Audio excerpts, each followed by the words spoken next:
आज आपण बनवणार आहोत चिकन नगेट्स। हे नगेट्स आपले होममेड आहेत। हे आपण मुलांच्या टिफिनला देऊ शकता आणि मुलं हे पोटभर खाऊ शकतात, ते पण घरचे आहेत। तर ते कसे बनवायचे आहेत चला आपण बघूया। तर चिकन नगेट्ससाठी मी इथे घेतला आहे हा चिकनचा बेस्ट पीस, जो स्वच्छ धुवून घेतला आहे। याला आता आपण थोडे कट करून ग्राइंड करणार आहोत। तर मी याला आता कट करते। आता चिकन ग्राइंड झालेलं आहे, ते आपण आता एका बोलमध्ये काढून घेऊया। हे बघा, या प्रकारे चिकन ग्राइंड झालेलं आहे चांगल्यापैकी। आता हे आपण बोलमध्ये काढून घेऊया। हा ब्रेड आहे, व्हाईट ब्रेड। याचे साईडचे कट करून असे छोटे छोटे पीसेस केले आहेत। आता हे पीसेस आपण त्याच मिक्सरच्या जारमध्ये टाकून वाटून घेणार आहोत। आता हे सगळं आपण एकत्र करणार आहोत थोडं थोडं। आता याच्यामध्ये आपण टाकणार आहोत आपल्या अंदाजे थोडंसं काळा मिरी, जसं तुम्हाला तिखट लागते फिकं लागते त्या हिशोबाने। त्याच्यानंतर आपण त्याच्यात टाकणार आहोत थोडंसं सोया सॉससुद्धा थोडंसं टाकला तर जरा चव चांगली येते।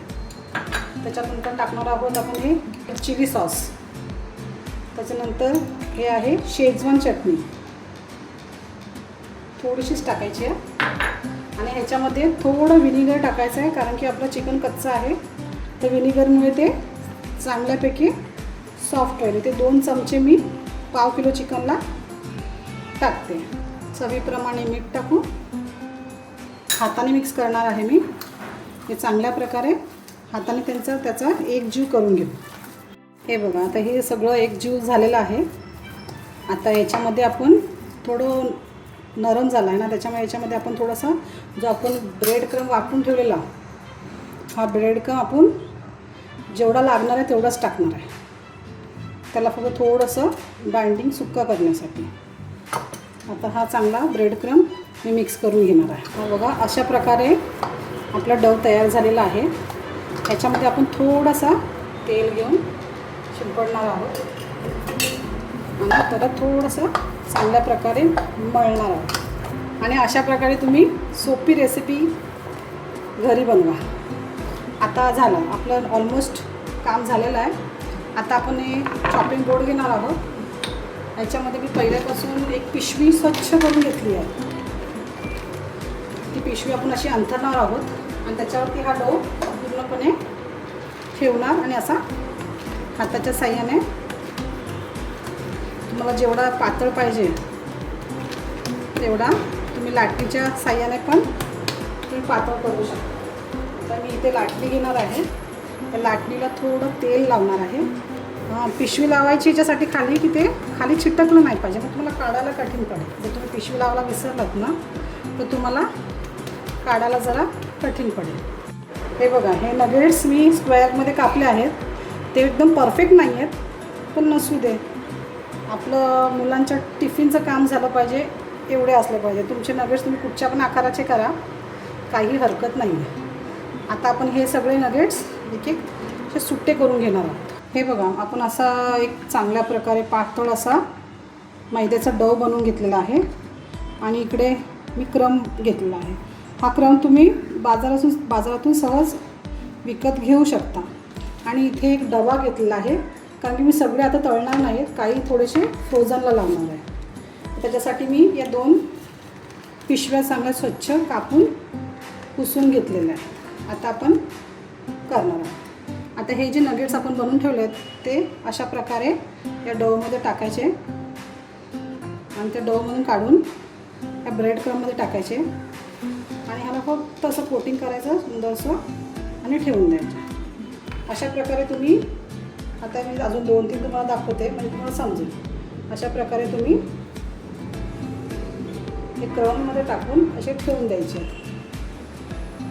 अशा प्रकारे मी सगळेच टाकणार आहे या डवमध्ये आणि या डवमधून काढणार आहे। तुम्ही हे 15 दिवस स्टोअर ठेवून पण मुलांच्या टिफिनला देऊ शकता।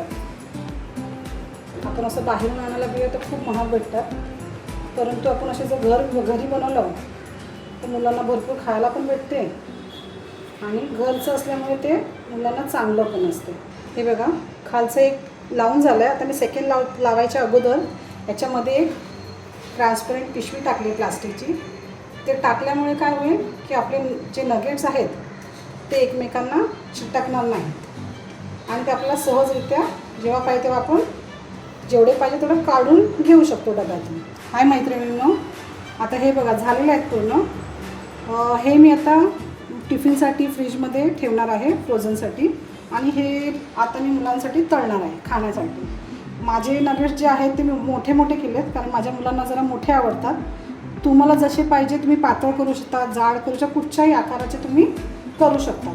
आता मी तुम्हाला दाखवते. हे झाकण आहे, हे झाकण असं लावून घ्यायचं डब्याचं आणि हे आता आपण फ्रीजमध्ये ठेवणार आहोत. तर मी फ्रीजमध्ये ऑलरेडी थोडी जागा करून ठेवली आहे. आता हे फ्रीजमध्ये असं आपण ठेवून देणार आहोत. तर हे उद्यापर्यंत आपले फ्रीज झालेले असतील चांगल्या प्रकारे. मग ते उद्या आपण घेऊ काढू. आता आपलं तेल बऱ्यापैकी तापलेलं आहे.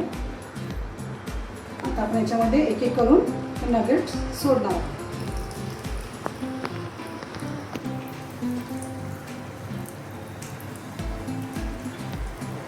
एकदम जास्त नाही टाकायचे आहे, फक्त 4-4, 5-5 जेवढं तुमची मी छोटी कढई घेतली आहे आणि मी थोडे थोडे तळणार आहे. तर चांगल्या प्रकारे होऊ द्यायचं. त्याला झारा बिलकुल लावायचा नाही जोपर्यंत ते थोडं होत नाही. कारण तुम्ही पहिलेच फिरवायला जाल ना तर ते कुठून तरी फुटून बाहेर येईल.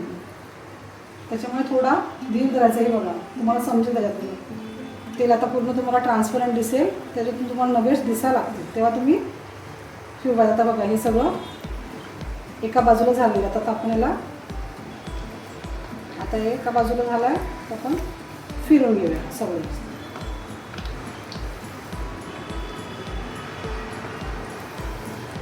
अशा प्रकारे सगळे